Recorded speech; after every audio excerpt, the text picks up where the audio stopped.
All right, hey everybody, this is going to be the walkthrough video for the study guide 2 that students got in class today. I am going to try to get through this thing pretty quickly.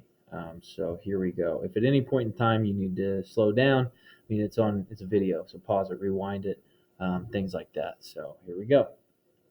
All right, number one, I'm going to start by splitting this at the equal sign. There's no distribution because there's no parentheses, so I'm going to combine my like terms. So I will take a calculator, which I have right here, 9.3 minus 8.8. That gives me 0.5x. And then bring down everything else that you're not using. Otherwise, you will forget about it. All right? I've got my variables on the left side, so I need to get my constants on the right. I'm going to add 1.4 to both sides. All right? I am going to use a calculator because I want to, just to make sure I do that calculation correct. These will cancel here, leaving us with 24.7. Oh, wait. Hang on, time out. Sorry, those will cancel. So leaving us 0.5x on the left side. And then on the right side, that's what I started to say. On the right side, we're going to have 24.74. Okay. Last step is to divide by 0.5 on both sides. Okay. One thing as I'm looking at this and how terrible my decimals are, make sure on your, like whenever you write decimals, make sure that I know that they're decimals. Okay. Make sure that I know that they're decimals. I'm old. I have bad eyes. Make sure. I saw that on our quizzes. Some folks had the right numbers, but they didn't draw the decimals, or at least I couldn't see them. So make sure that you get them. In any case, our solution is 49.48. Number two, split it at the equal sign. We have distribution. So it's not on the left. Bring that down. Negative 10, you're not going to combine negative 10 plus 3 because that's addition, whereas distribution is multiplication. So bring down the negative 10. Negative 3 times 1, or sorry, 3x. 3 times 1 is 3x. 3 times negative 8 is negative 24. Now we're going to combine like terms, which the like terms are negative 10 minus 24. In my calculator, I'm going to take negative 10 minus 24. Gets me a negative 34. Bring down the plus 3x. I'm going to add 34 to both sides.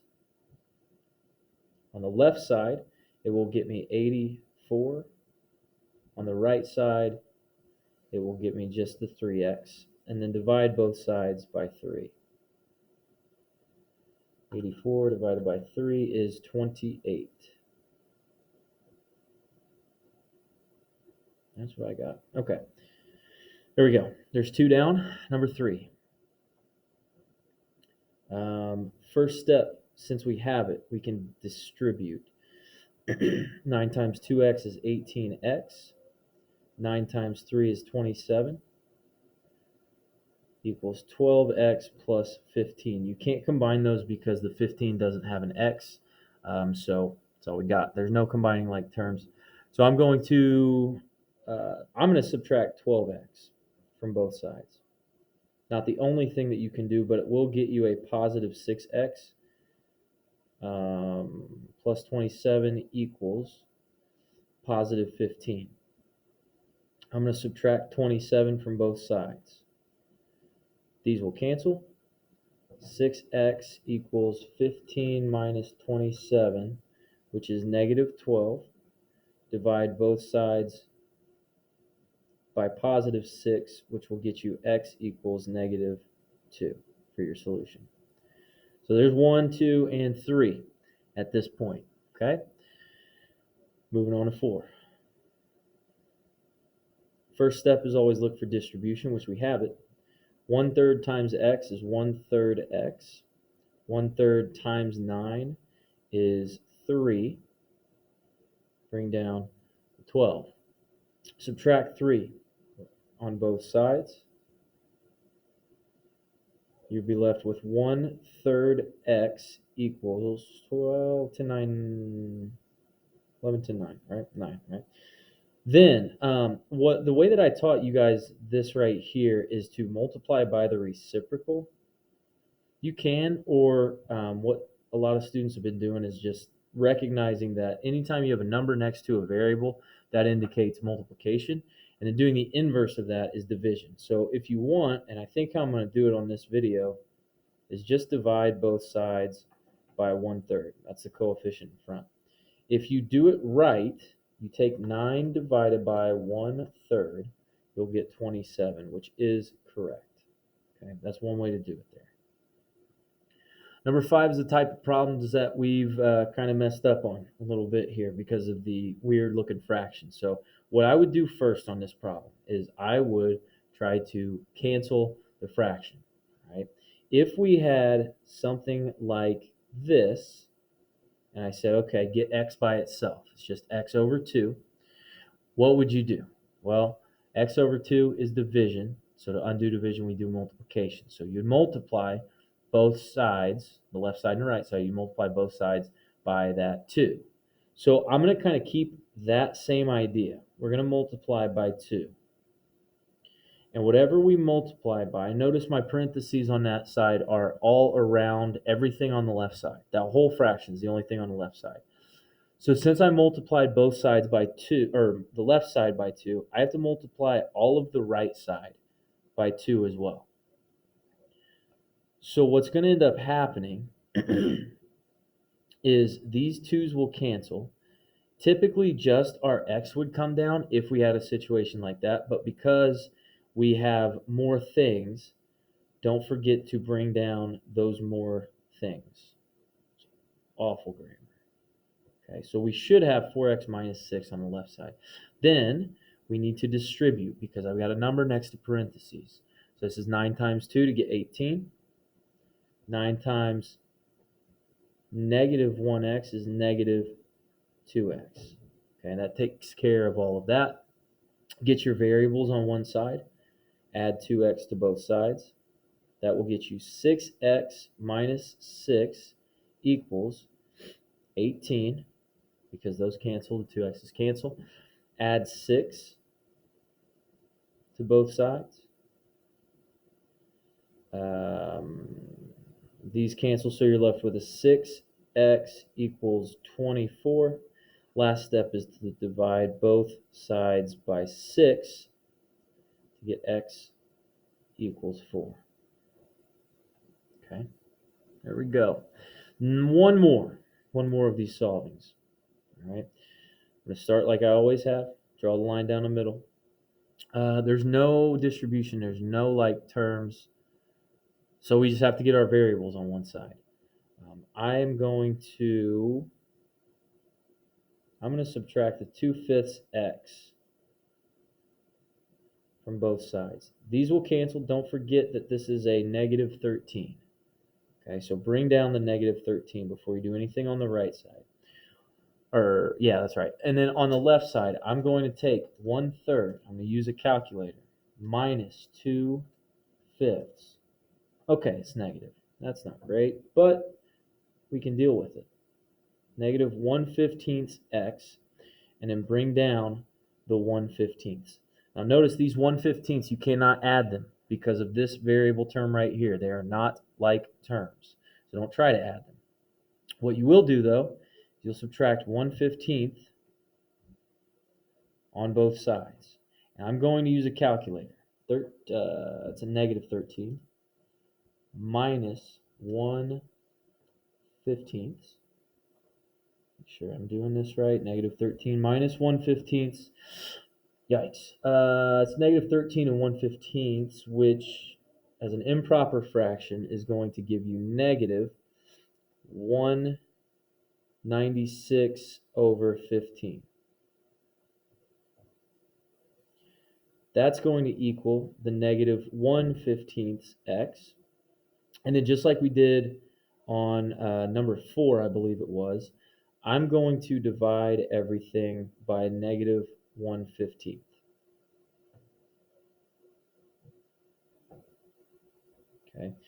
When you type that big fraction into the calculator divided by negative 1/15, crazy enough, you're going to get a positive 196 equals x if you do everything right. Okay, so that's the solving stuff. All right, moving on to number 7.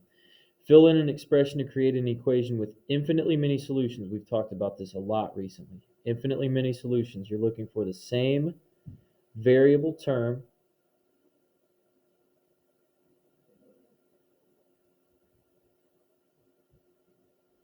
and you're looking for the same constant term.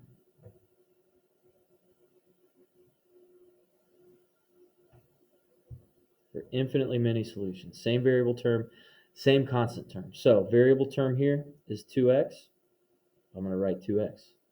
Constant term plus 10, put plus 10. It does not need to be more difficult than that. If you want, you could put 2 times quantity x plus 5. I wouldn't. I would just, with infinitely many solutions, just make sure both sides are the same. That's it. Don't think any harder about that. Okay? 8. 8 says, determine if the given equation has no solutions. Okay, we're looking for no solutions. What I'm going to do is kind of help myself out here.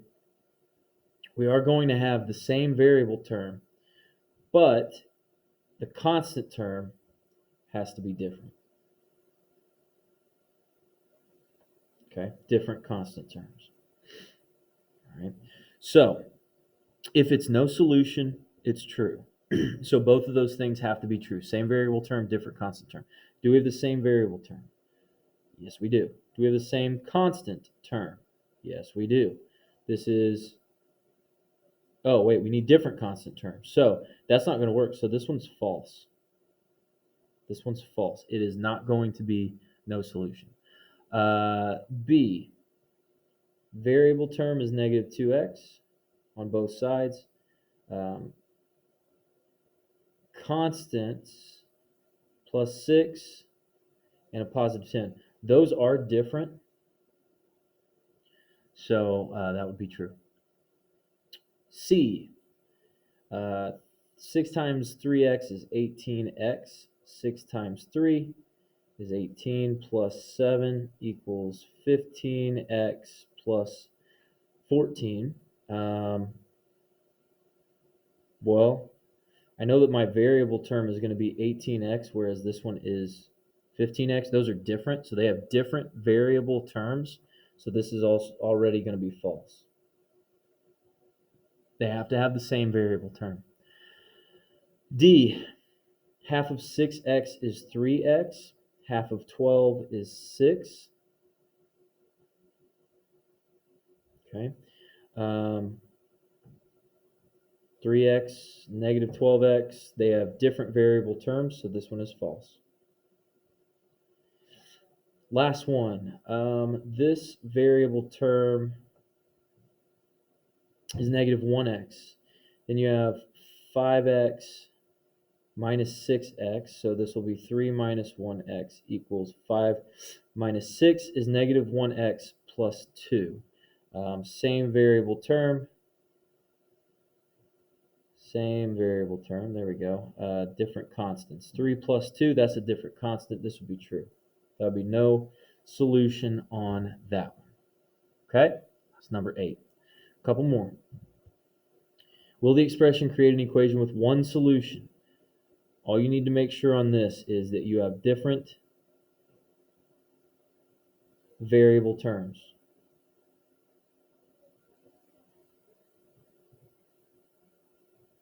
Okay? Different variable terms. So, anything other than that, the constants don't matter, different variable terms. The variable term that our left side has is 13x. So as long as the variable terms in A through D do not get you positive 13, you're good. Okay? So variable term in the first one is negative 2x. That is different. So then yes, this would get you something with one solution. In the second one, B, this is a positive 13x. That's the same as positive 13x. So no, this one will not work.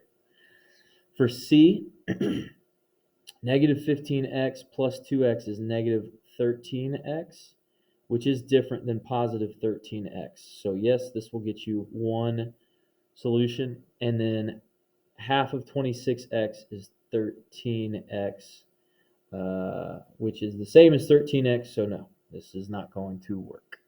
Right? Number 10, solve this. It's pretty much solved for you. If you want, you can go ahead and take it. I will. I'll go a little bit more for the video. 7x plus 5 equals 5 plus 7x. You have basically one step here, and that's going to be subtract 7x from both sides, which on both sides they will cancel, so the only thing left is 5 equals 5, which is true. So C is your solution.